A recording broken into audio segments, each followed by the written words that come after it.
ఆలోచన ఉండే, గుంపులో ఒకరిలాగా ఆ గుంపుకి ఒకరిలాగా బ్రతకాలనేది నా నిర్ణయం అనమాట చిన్నప్పటి నుంచి. అట్లనే నా లైఫ్ ఏమైంది అని అంటే మధ్యలోనే చదువు స్టాప్ అవ్వడం వల్ల తర్వాత 10th ఎగ్జామ్ 10th క్లాస్ అనేది నా ఇద్దరు పిల్లలు మా సార్తో ఎప్పుడు పోట్లాడుకునేదాన్ని. నువ్వు నన్ను పెళ్లి చేసుకున్నావు, నా జీవితాన్ని మొత్తం వేస్ట్ ఆగం చేసేసినావు,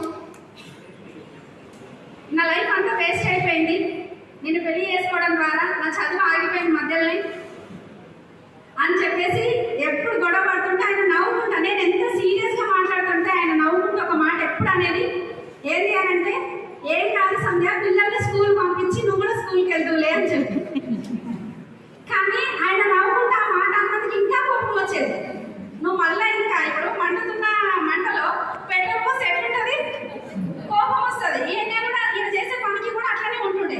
కాకపోతే ఏంటి అని అంటే తర్వాత అది అంటే తదాస్తు దేవతలు ఉంటారు అనేది నిజం 100% అంటే నేను సృష్టిని అయితే 100కి 1000% నమ్ముతా. కర్మ అంటారు కదా, సృష్టికి మనం ఏదైతే మనకు అది వస్తుంది, మనం ఏం మాట్లాడితే మనకు అది తదాస్తు దేవతలు ఉంటారని నిజంగా నిజమండి.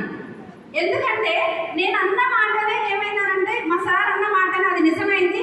10th క్లాసు 2013లో, నాది 2007-8 10th బ్యాచ్. కానీ నేను అప్పుడు 10th కంప్లీట్ చేయలేదు. 2013లో నా పిల్లల్ని ఇద్దరిని స్కూల్ పంపించి నేను 10th అప్పుడు కంప్లీట్ చేసిన. ఆ తర్వాత అక్కడ కూడా మళ్ళీ ఫస్టే, అక్కడ కూడా మళ్ళీ క్లాస్ ఫస్ట్, ఎక్సలెంట్ మార్క్స్ వచ్చినాయి. కానీ ఏంటి అని అంటే చదువుకోవాలని ఆశ అయితే ఉంది, కానీ ఇక చదువుకోవాల్సిన సమస్యలు ఎట్లుంటాయి. ఇప్పుడు ఒక ఫ్యామిలీ, ఒక స్టూడెంట్గా ఒక అమ్మాయి ఉన్నప్పుడు ఎట్లుంటుంది, ఒక పేరెంట్గా ఉంటే ఎట్లుంటుంది. నేను ఇప్పుడు పేరెంట్ని, స్టూడెంట్ని కాదు. అట్లాంటప్పుడు ఏంటి అని అంటే నాది ఏమైందంటే మైండ్ సెట్ డబ్బు సంపాదించాలి. ఇప్పుడు ఎంత చదువుకున్నా కూడా దేనికోసం అంటే డబ్బు కోసం. ఇప్పుడు ఆ డబ్బు సంపాదించాలి అని అంటే చదివే లేదు కదా, ఈ చదువు చదవలేను. ఇప్పుడు ఈ సంసారం ఉన్నప్పుడు చదువుకోగలుగుతామా? ఛాన్స్ లేదు. ఆ 10th వరకు కంప్లీట్ చేసేసిన.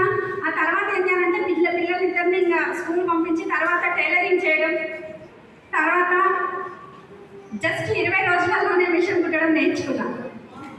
ఆ తర్వాత ఏంటి అని అంటే వెంటనే మిషన్ కుట్టేటప్పుడు శారీస్, ఫాల్స్, బ్లౌజ్ పీస్లు ఇవన్నీ ఉంటాయి కదా, అవన్నీ తెచ్చుకుంటే బయటికి వెళ్ళడం ఎందుకు, అందరూ మీ దగ్గరికి వస్తాం సంధ్య అన్ని తీసుకురా అంటే